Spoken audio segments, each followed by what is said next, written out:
भाग्य, ठीक है, कांग्रेस का नहीं है, तुम्हारा है। तुम इस देश में बेरोजगारी डिजर्व करते हो, तुम इस देश में महंगाई डिजर्व करते हो, क्योंकि तुमने वोट महंगाई कम करने के लिए किया ही नहीं, तुमने वोट बेरोजगारी बढ़ाने के लिए, बेरोजगारी कम करने के लिए किया ही नहीं, तुमने वोट स्कूल बढ़ाने के लिए किया ही नहीं। भाई तुम स्लोगन क्या सुन रहे हो, अयोध्या तो झांकी है, काशी मथुरा बाकी है। ये वाला स्लोगन क्यों नहीं सुन रहे कि दिल्ली का स्कूल तो झांकी है और पूरे भारत में स्कूल बनना बाकी है, ठीक है, दिल्ली के हॉस्पिटल तो झांकी है, सारे यूपी में स्कूल बनना बाकी है। क्यों नहीं लगा रहे नेता भाषण? तुम मंदिर मस्जिद खेलते रहो, तुम्हारी नस्लें मंदिरों में जाएंगी, मस्जिदों में जाएंगी, और फिर क्या करेंगी? तो हिंदू में मुस्लिम, तो हिंदू में मुस्लिम, लड़ो, लड़ना मुबारक हो। तुम मंदिर मस्जिद आज मांग रहे हो, बचा लो अपनी संस्कृति। भविष्य क्या होगा? लड़ोगे ही ना, लड़ाई होगी ना। स्कूल जाओगे तो सवाल करोगे सरकारों से, ठीक है, मंदिर जाओगे तो वर्णवाद करोगे, ठीक है। अपनी संस्कृति जानना चाहिए, हर आदमी को अपना धर्म जानना चाहिए, धर्म के विरोधक ना बनो, भगवान को मानना चाहिए, लेकिन धर्म की आड़ में राजनीति नहीं करनी चाहिए, ना राजनीति करने वालों का समर्थन करना चाहिए। पहचानो, धर्म और राजनीति दो विषय हैं और तुमने मर्ज कर दी, ठीक है, ठीक है। जैसे तुम हिंदू हो, ठीक है, मैं भाई कह रहे मैं मुस्लिम हूं, मान लो, यूं कहते मुसलमानों के वंशज कहीं ना कहीं हिंदू निकलेंगे, ठीक है, मुसलमानों के वंशज हिंदू निकलेंगे, फिर क्या करोगे?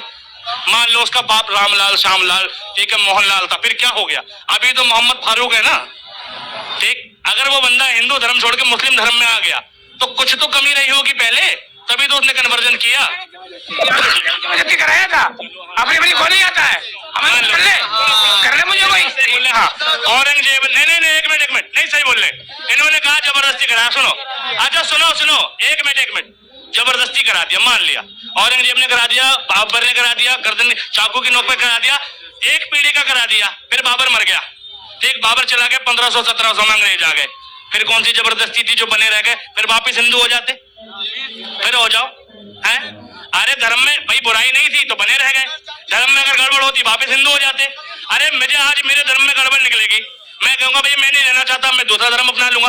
भारत में धार्मिक स्वतंत्रता का अधिकार है, जो भीमराव अम्बेडकर ने बहुत पहले दे दिया कि कोई भी व्यक्ति किसी भी धर्म को मान सकता है। फिर जबरदस्ती किस चीज की? अगर आजादी के बाद तुम जबरदस्ती की बात कर रहे हो तो तुम मूर्ख हो। आजादी के बाद तो कोई भी व्यक्ति किसी भी धर्म को मानने के लिए स्वतंत्र है भाई। अब मुसलमानों में सुनो, मुसलमानों में एक लाइन है, देखो सुनो, आधा सच पूरे झूठ से ज्यादा खतरनाक है। मुसलमानों के धर्म के बारे में बता रहा हूँ, मुसलमानों की किताबों में लिखा है, मुसलमानों अपनी तादाद में इजाफा करो। ध्यान से सुनना, अरे भाई साहब सुनो, मुसलमानों की किताब में लिखा है, मुसलमानों अपनी तादाद में इजाफा करो ताकि मैं मोहम्मद रोज कयामत तुम्हारी आबादी को देखकर तुम पर नाश करूं, ठीक। अब इससे तुम मुराद क्या लोगे? इससे तुम मुराद लोगे कि मुसलमानों को कहा जा रहा है कि तुम बच्चे पैदा करो, जबकि कुरान को समझना हर किसी के बस की बात नहीं है।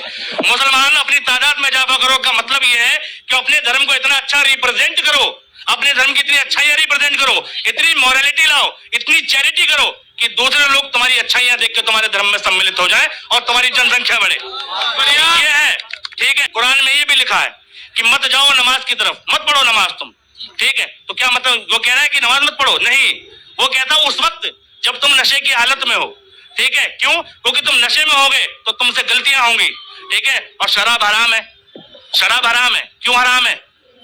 क्योंकि शराब सारे ऐप देती है, ठीक है।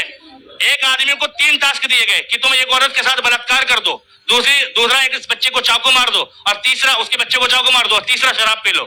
तो उस आदमी ने कहा कि गुनाह मुझे करना है तो मैं किसी और को तकलीफ क्यों दूंगा? उन्होंने कहा शराब ही पी लेता हूं, सिर्फ मुझे गुनाह होगा। उन्होंने शराब पी, शराब पीने के बाद सुरूर आया, दिमाग फिरा, पहले बलात्कार किया, ठीक, शराब पीने के बाद, और बलात्कार किया तो उसका बच्चा चिल्लाया तो उस बच्चे का कत्ल किया। इसलिए शराब हराम है, क्योंकि अगर वो शराब ना पीता तो बाकी के 2 गुनाह भी नहीं होते ना, ठीक, बाकी के 2 गलत काम भी नहीं होते। हर धर्म अच्छा सिखाता है, हिंदू धर्म में भी भगवान राम के बारे में भगवान राम ने बहुत अच्छी बात बताई है। रावण जब सीता मैया को उठा के ले गया तो मंदोदरी के सामने रोया कि इतने दिन से सीता मेरे पास है लेकिन मैं कभी सीता को स्पर्श नहीं कर पाया, ठीक। क्यों नहीं कर पाया जी? कि भाई कहते तुम तो शक्तिशाली कर सकते हो, कहते नहीं, मैं चाहता हूँ सीता मुझे खुशी खुशी स्वीकारे। तो मंदोदरी ने आइडिया दिया कि तुम एक दिन राम का वेश बनाओ, ठीक, राम का वेश बनाओ और सीता के सामने जाओ, सीता तुमसे लिपट जाएगी। तो रावण ने पता है क्या कहा? तुझे क्या लगता है मैंने ऐसा नहीं किया? कहता मैंने राम का वेश बनाया, राम जैसे केश किए, राम जैसे वस्त्र पहने, राम जैसा श्रृंगार किया। और उस वक्त कहता है क्या हुआ? जब मैं राम का वेश बनाता हूँ मुझे मेरी बीवी ठीक है, मुझे मेरी बीवी के अलावा सारी दुनिया में माँ बहन नजर आती है, यानी हर औरत मुझे मेरी माँ बहन लगती है। ठीक, ये रावण ने कहा राम के बारे में कि अगर राम का सिर्फ तुम कपड़े पहन लो, उसकी जैसी वेशभूषा बना लो, ठीक, सिर्फ राम जैसा बन जाओ, तो तुम गलत करने की सोच नहीं सकते। और आज भारत में बताए क्या हो रहा है, उसी राम के नाम पर लोग कत्ल कर रहे हैं। जय श्री राम बोल, जय श्री राम। तुम राम के भक्त हो, राम का वेश बनाने के बाद तुम राम की गलत सोच नहीं सकते और तुम राम का नाम लेकर कत्ल कर सकते हो। ये रामायण सिखाती है। या तो तुम अपने धर्म को नहीं जानते, ठीक है, या राजनीति के चक्कर में पागल हो। ठीक है, पागल ही हो तुम भैया राजनीति के चक्कर में। ठीक है, राजनीति के चक्कर में पागल ना बनो, मुझे दोनों चीजें पता है। ठीक है, ऐसे नहीं। गांधी जी प्रेजेंट करते हैं हिंदुस्तान को, इसलिए कहा ईश्वर अल्लाह तेरो नाम। ठीक, यानी जो जितने भी भगवान है सब एक ही है, हम सब भाई भाई हैं। ये गांधी जी का स्लोगन था कि हिंदू मुस्लिम सिख ईसाई आपस में हम भाई भाई। नारा ये है, लेकिन बना क्या दिया, हिंदू मुस्लिम सिख ईसाई और आपस में हम भाई भाई, हिंदू हिंदू के साथ, मुसलमान मुसलमान के साथ, एक दूसरे के भाई भाई है, आपस में भाई भाई नहीं है। स्लोगन की व्याख्या कर दोगे तो अर्थ का अनर्थ हो जाएगा। जैसे तुम्हें दे रहे हैं ना, वो एक जहर है। ठीक है भाई, किताबें, पुस्तक मनुष्य का तीसरा नेत्र है। ये मैंने नहीं कहा, स्वामी विवेकानंद ने कहा है कि जब इंसान किताबें पढ़ता है तो दुनिया में 50 लोगों से मिले और एक किताब पढ़े तो 50 लोगों से मिलने का तजुर्बा एक किताब देती है। ठीक है, तो जब इंसान की तीसरी आंख खुलती है, पुस्तक पढ़ेगा तो इंसान की तीसरी आंख खुलेगी और उसका तजुर्बा बढ़ेगा और वो मौजूदा सत्ता से सवाल पूछेगा।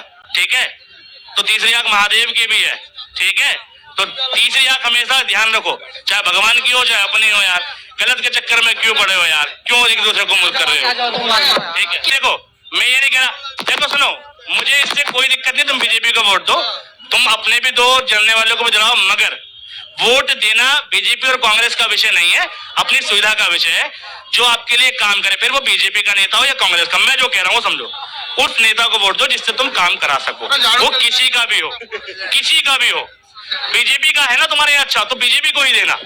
ठीक है, हमारे यहाँ भी पिंटू बिहारी है, पार्षद है, बीजेपी का ही है, लेकिन हम उससे काम करा सकते हैं। ठीक है, हम उसके पास जाते हैं, इज्जत करता है और हमारे काम में कभी रोक टोक नहीं है, हमारा वोट उसको है। हमारे यहाँ पंकज सिंह है, नोएडा से विधायक, राजनाथ सिंह का लड़का है, कभी झांकने नहीं आता, मेरा वोट उसको नहीं है। ठीक है, हमारे यहाँ का सांसद डॉक्टर महेश शर्मा है, कभी हमारे क्षेत्र में झांकने नहीं आता, 15 साल से सांसद है, मेरा वोट उसके लिए नहीं है। लेकिन पिंटू बिहारी बीजेपी का है, ठीक, मेरा वोट उसके लिए, क्योंकि वो मेरा काम कराता है। तो मेरा वोट काम कराने वाले के लिए भाई साहब, उसके लिए नहीं है जो बीजेपी और कांग्रेस का है।